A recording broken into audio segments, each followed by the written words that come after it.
Hi everyone, good morning. ठीक है, तो आज हम लेंगे प्रॉब्लम टॉर्क पे लेंगे। टॉर्क के बारे में हमने पढ़ा है। टॉर्क यानी क्या होता है? It is a movement of force. It is a product of perpendicular distance between two forces and force, either force यानी दो फोर्स में से दोनों भी इक्वल एंड अपोजिटिव फोर्सेस रहते हैं। दो फोर्स में से कोई भी एक फोर्स और इन दो फोर्स का परपेंडिकुलर डिस्टेंस, दोनों का प्रोडक्ट यानी टॉर्क होता है। तो उस टॉर्क पे हम प्रॉब्लम लेंगे। कभी कभी क्या होता है कि टॉर्क पे एंगल डिपेंडेंट है टॉर्क, तो मैग्नेटिक फील्ड अप्लाई होती है किसी सिस्टम पे।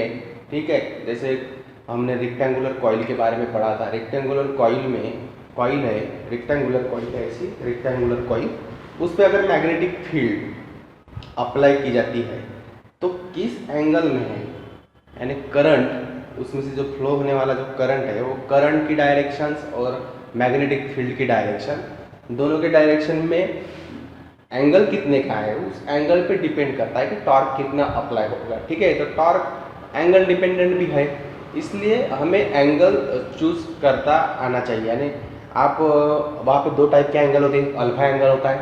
अल्फा एंगल क्या होता है? It is a angle between direction of current and magnetic field. और थीटा भी होता है। थीटा यानी क्या होता है? It is A angle between normal and magnetic field. वैसे पहले बता देता हूँ मैं आपको कि हमने एक रेक्टेंगुलर कॉइल कंसीडर की थी, बराबर। ये रेक्टेंगुलर कॉइल कैसी है? ऐसी है, सपोज, इधर ध्यान दो, कैसी है? ऐसी है। ऐसी हमने रेक्टेंगुलर कॉइल जो है ना ऐसी रखी है, और मैग्नेटिक फील्ड ऐसी है। तो ये डायरेक्ट परपेंडिकुलर है, नॉर्मल है, इसको नॉर्मल है। तो इस दो आर्म पे मैग्नेटिक फील्ड, मैग्नेटिक फोर्स जो रहता है वो इक्वल एंड अपोजिट रहता है, तो वो टर्न नहीं करता, यानी उसकी वजह से टॉर्क प्रोड्यूस नहीं होता।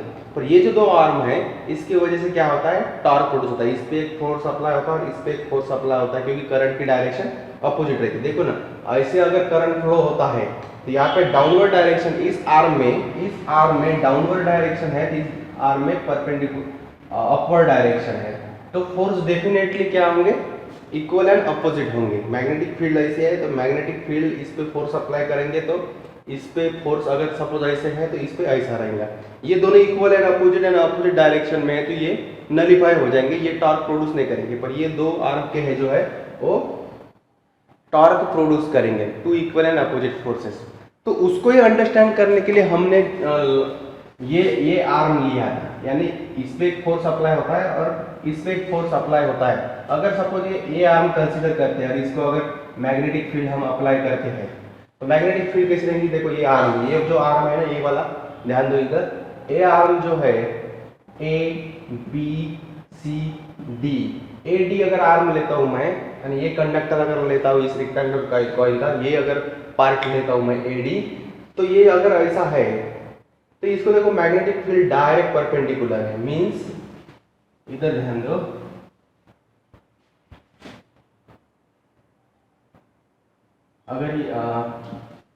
अगर ये ऐसा निकालता हूं मैं ए डी और करंट की डायरेक्शन ऐसे निकालता हूं मैं, तो इधर अगर फोर्स ऐसे अप्लाई होगा, कल पढ़ा है हमने, बराबर। तो मैग्नेटिक फील्ड ऐसी है, पर इट इज नॉट नॉर्मल, ये नॉर्मल नहीं है, कुछ तो भी एंगल के साथ है। मींस पहले कॉइल कोई ऐसी है, पहले कॉइल कैसी है? ऐसी है। और मैग्नेटिक फील्ड, ये जो आर्म है, ये कॉइल है, और ये आर्म अगर ये है, ये आर्म अगर ये है, तो देखो इस पे एंगल बना, मींस ये जो प्लेन है, ये जो प्लेन है, आर्म कंसीडर कर सकते हो या प्लेन, ये प्लेन कंसीडर करो। देखो ये प्लेन में ये कॉइल खड़ी है, इस प्लेन में ये कॉइल खड़ी है, अगर ये प्लेन थोड़ा टिल्ट है, इस मैग्नेटिक फील्ड को एंगल बनाता है, तो ये एंगल अल्फा कंसीडर करते हैं हम।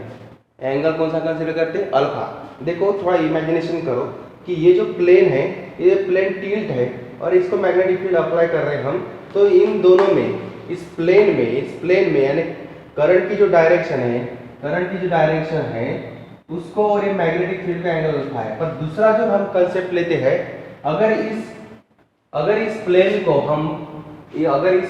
हम अगर नॉर्मल निकालते हैं, अगर इसका नॉर्मल कैसा होगा? नॉर्मल हमेशा एक परपेंडिकुलर रहता है, प्लेन को नॉर्मल कैसा रहता है, ऐसे परपेंडिकुलर रहता है, बराबर है ना। अगर कोई प्लेन है, अगर कोई प्लेन है तो इसको परपेंडिकुलर रहता है। अगर magnetic field along the normal है, मींस प्लेन बिल्कुल सीधा खड़ा है और और magnetic field along the normal है, इसका नॉर्मल इस डायरेक्शन में तो अलोंग द नॉर्मल है, तो अल्फा क्या होगा, अल्फा डेफिनेटली क्या होगा, क्या होना चाहिए अल्फा। ये अगर नॉर्मल है इस प्लेन का, अगर ये इस एडी कंडक्टर का अगर ये नॉर्मल है तो हम इसको एंगल थीटा लेते हैं। अगर ये magnetic field along the normal है तो थीटा तो 0 डिग्री हो जाएगा, थीटा 0 डिग्री हो जाएगा, बराबर है। और अल्फा जो है वो 90 डिग्री हो जाएगा, अल्फा क्या हो जाएगा, 90 डिग्री हो जाएगा। एक तो आप थीटा यूज कर सकते हो, नहीं तो अल्फा यूज कर सकते हो। अल्फा यूज किया तो आप कॉस अल्फा यूज करते हो फॉर्मूले में, अगर थीटा यूज करते हो तो साइन थीटा यूज करते हो, ठीक है, फार्मूले में। यानी टॉर्क जो फार्मूला है NVIA साइन थीटा, एक फार्मूला है, और दूसरा फार्मूला है NVIA कॉस अल्फा। अगर आप ये फार्मूला यूज करते हो तो यहाँ पे इस कंडीशन पे देखो, अगर प्रॉब्लम में दिया है कि magnetic field is normal to the plane of coil, ऐसा अगर पूछा जाए तो वहां पे थीटा 0 रहेगा, थीटा रहेगा ही नहीं यहाँ पे सिर्फ अल्फा रहेगा, तो अल्फा 90 डिग्री से आप ये फॉर्मूला सॉल्व कर सकते हो। या आप थीटा लेते हो तो यहाँ पे थीटा 0 डिग्री आएगा, साइन 0 डिग्री, 0 मीन्स टॉर्क क्या आएगा, 0, टॉर्क होगा ही नहीं, बराबर है। अगर यहाँ पे cos 90 डिग्री 0 ही होता, यानी दोनों के भी आंसर क्या है, 0 ही आते, दोनों के आंसर क्या आते, 0 ही आते। यानी आप अल्फा लो या थीटा लो, आंसर सेम ही आएंगे, पर अल्फा लेने के बाद cos फंक्शन यूज करना है आपको, और थीटा अगर यूज करते हो तो साइन फंक्शन यूज करना है, ठीक है। प्रॉब्लम लेते हैं, प्रॉब्लम से आपकी आइडिया क्लियर हो जाएगी, ठीक है। फर्स्ट प्रॉब्लम है कैलकुलेट टॉर्क, एक calculate torque on a 100 turns rectangular coil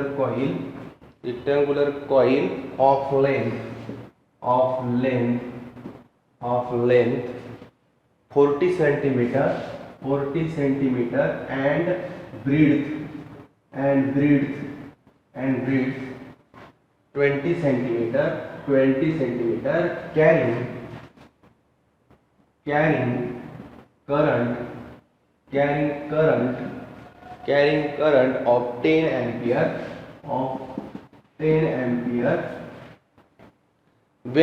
carrying current of 10 ampere when placed making angle of 60 degree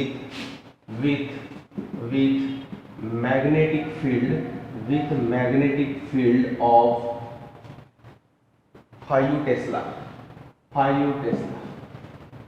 Calculate torque on 100 tons rectangular coil of length 40 cm and breadth 20 cm carrying current of 10 ampere when placed making angle of 60 degree with magnetic field of 5 Tesla.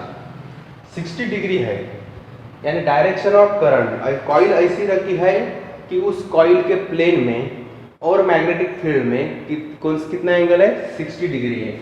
Means मैंने पहले बताया कि अगर एक coil है AD, अगर एक coil है रेक्टेंगुलर कॉइल आपने कंसीडर किए, पर उसमें से हम ये वाला पार्ट कंसीडर करते हैं, तो अगर ये अगर एंगल 60 डिग्री है तो डेफिनेटली ये एंगल जो है जो नॉर्मल हम निकालते हैं, तो ये नॉर्मल डेफिनेटली क्या होगा, 30 डिग्री होगा, क्योंकि ये जो पूरा एंगल है 90 डिग्री का होता है। अगर अल्फा 60 डिग्री है तो थीटा क्या होगा, 30 डिग्री होगा। दोनों में से कोई भी फार्मूला यूज कर सकते हो आप। साइन थीटा का अगर फार्मूला यूज करते हो तो थीटा 30 डिग्री यूज करना है। कॉस अल्फा का फार्मूला यूज करते हो तो आपको 60 डिग्री यूज करना है। तो torque is equal to N B I A cos alpha. मैं ये फार्मूला यूज कर रहा हूँ, 60 डिग्री दी है यहाँ पे प्रॉब्लम में, ठीक है। बी भी दी है, आई भी दी है, N is the number of turns दिया है, ए एरिया। एरिया यानी रेक्टेंगुलर एरिया क्या होता है, लेंथ इनटू ब्रेड्थ। 40 एरिया होता है 40 इंटू 20, कितना होगा 4 into 2 8, 800 centimetre square. 800 centimetre square हमें अगर मीटर स्क्वायर करना है तो क्या करोगे आप,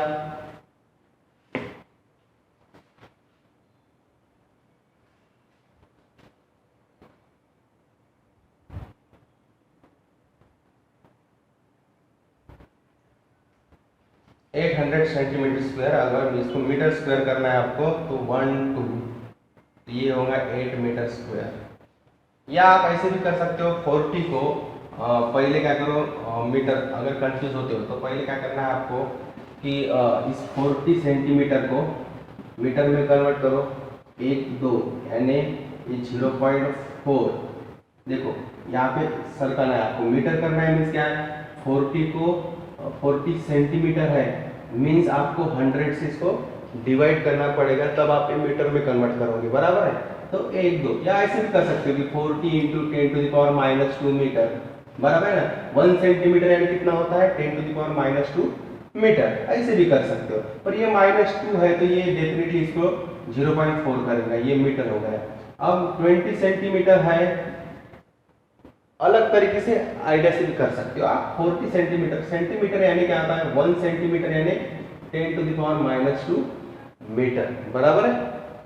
जैसे 1 मीटर यानी क्या आता है 100 सेंटीमीटर, मीन्स 10⁻² सेंटीमीटर, 100 सेंटीमीटर यानी 1 मीटर, बराबर है। इसको इधर लाए तो क्या होगा 10⁻² मीटर यानी 1 सेंटीमीटर, बराबर है। तो ये भी 0.2 मीटर हो जाएगा। अगर इनको आप मल्टीप्लाई करते हो तो मल्टीप्लाई करो, इनको मल्टीप्लाई करो,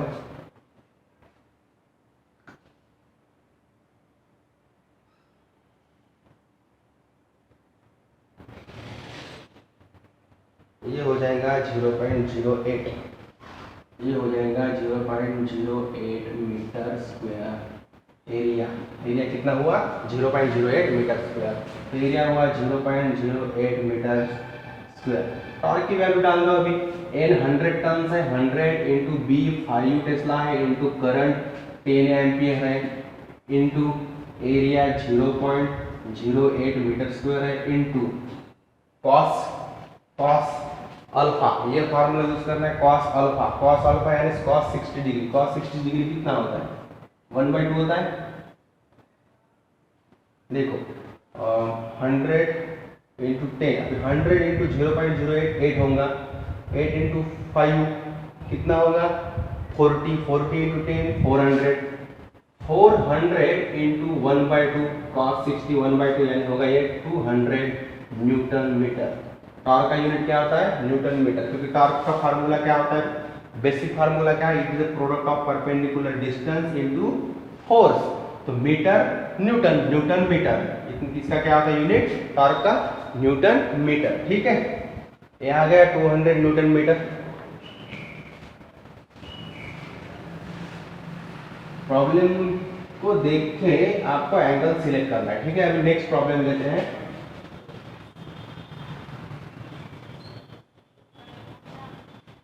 दूसरा प्रॉब्लम है सर्कुलर कॉइल, सर्कुलर कॉइल है, circular coil of 20 turns, of 20 turns, of 20 turns and radius, and radius उस सर्कुलर कॉइल की रेडियस है 10 centimetre, 10 centimetre is placed in magnetic field of 0.10 Tesla, 0.10 Tesla normal to the normal to the plane of coil, normal to the plane of coil, normal to the plane of coil, normal to the plane of coil, if current in the coil, if current in the coil is 5 ampere, coil में से current कितना flow हो रहा है 5 ampere, what is total torque, what is total torque on the coil, उस coil पे total torque क्या होगा। सर्कुलर कॉइल है, अभी रेक्टेंगुलर कॉइल नहीं, सर्कुलर कॉइल है, और सर्कुलर कॉइल को मैंने सपोज मैग्नेटिक फील्ड ऐसे फ्लो हो रही, कैसे फ्लो हो रही, ऐसे फ्लो हो रही, या आप ऐसे भी फ्लो कर सकते हो। मैग्नेटिक फील्ड ऐसे फ्लो हो रही है, उस मैग्नेटिक फील्ड में हमने कॉइल रखी है, ऐसी रखी है कि place in magnetic field of 0.10 tesla normal to the plane of coil, normal to the plane of coil. ये प्लेन है कॉइल का, मैग्नेटिक फील्ड कैसी है, इस कॉइल को नॉर्मल है, नॉर्मल है, बराबर है, नॉर्मल है, ठीक है। सो नॉर्मल है यानी इसका मतलब क्या है कि अगर ये कॉइल का एक हिस्सा है, सपोज इसको ही आप ध्यान में रखना है, तो हम नॉर्मल ऐसे निकालते हैं, बराबर है, तो मैग्नेटिक फील्ड जो है इस डायरेक्शन में, तो डेफिनेटली हम इसको कंसीडर करके हम मैग्नेटिक फील्ड निकालते हैं, बराबर है, इसको कंसीडर करते हैं। पर मैग्नेटिक फील्ड क्या है, अभी इस डायरेक्शन में नहीं है, इस डायरेक्शन में है, यानी यहाँ पे जो एंगल बन रहा था वो थीटा क्या है 0 डिग्री है, और अल्फा क्या है 90 डिग्री। ये जो बन गया direct angle between the direction of current, angle between direction of current. अगर ये कॉइल है, सपोज ये कॉइल है, इसमें से करंट फ्लो हो रहा है, देखो ये कॉइल है, सर्कुलर कॉइल है, हॉरिजॉन्टल रखी है, उसका प्लेन ऐसे है, ठीक है, ये कॉइल है, इसमें से करंट फ्लो हो रहा है, मैग्नेटिक फील्ड अप्लाई की, देखो ये करंट, अगर मैं ये छोटा सा हिस्सा कंसीडर करता हूँ, इसमें से करंट ऐसे फ्लो हो रहा है, देखो ध्यान दो, ये कॉइल है, इसमें से ऐसा करंट फ्लो हो रहा है, तो देखो करंट अगर ऐसे फ्लो हो रहा है, देखो करंट ऐसे फ्लो हो रहा है, मैं इधर का भाग कंसीडर कर रहा हूँ, इसमें से करंट ये फ्लो हो रहा है, तो मैग्नेटिक फील्ड कैसी ऐसी है, तो मैग्नेटिक फील्ड तो हमने कैसी रखी है कि ये 10 centimetre is place in magnetic field of 0.10 tesla normal to the plane of coil, normal to the plane of coil means along the direction of normal है, along the direction of normal है, means theta is 0 degree और alpha 90 degree. अगर magnetic field along the normal of coil है तो theta हमेशा क्या करना है, आपको 0 डिग्री लेना है, और अल्फा जो है 90 डिग्री लेना है, अल्फा क्या करना है 90 डिग्री। देखो करंट, ये कॉइल है, ये क्या है कॉइल है, तो करंट ऐसे है, मैग्नेटिक फील्ड ऐसे है, मींस अपना अल्फा जो है 90 डिग्री है, अल्फा क्या है 90 डिग्री है, तो थीटा क्या बन जाएगा 0 डिग्री, क्योंकि एंगल ही नहीं रहेगा, क्योंकि नॉर्मल की अलोंग मैग्नेटिक फील्ड है, तो theta is the angle between normal and magnetic field, alpha is the angle between direction of current and magnetic field, इसमें 90 डिग्री है, तो अल्फा 90 डिग्री है, दोनों में से कौन सा भी एंगल आप ले सकते हो। तो torque is equal to N B I A, मैं अगर साइन थीटा लेता हूँ तो साइन 0 कितना होता है 0, तो टॉर्क कितना आएगा 0, total torque on the coil 0। Alpha लेते हो आपको, अल्फा लोगे तो N B I A cos alpha, cos 90 degree, 0 means इसका भी आंसर क्या आएगा 0, दोनों का भी आंसर 0 आएगा, पर आप साइन 90 अगर डिग्री लेते हो तो इसका आंसर बदलेगा, cos 0 लेते हो, cos अल्फा अगर 0 लेते हो तो आंसर बदलेगा। इसलिए मैं बोल रहा हूँ कि alpha is angle between magnetic field and current, and theta is an angle between normal and magnetic field, normal उस कॉइल का नॉर्मल और मैग्नेटिक फील्ड, ठीक है। अगर magnetic field along the direction of normal of the coil है, along the direction, और magnetic field उस coil को ही नॉर्मल है, ऐसा भी कंसीडर कर सकते हो आप कि मैग्नेटिक फील्ड उस कॉइल को नॉर्मल है, नॉर्मल मींस परपेंडिकुलर है उस कॉइल को, तो आप theta is equal to 0 degree लेना है आपको, और अल्फा 90 डिग्री लेना है, ठीक है। सो इसका आंसर क्या आता है, total torque on the coil is 0। और कभी कभी क्या होता है कि ऑप्शन में आंसर दिए रहते हैं तो आप कंफ्यूज हो जाएंगे कैसे यार, जीरो आंसर वाले तो क्वेश्चन पूछते नहीं, पर कभी कभी आपको कंफ्यूज करने के लिए जीरो आंसर वाले भी क्वेश्चन रहते हैं, ध्यान में रखना आपको, ठीक है। समझ में आया आपको?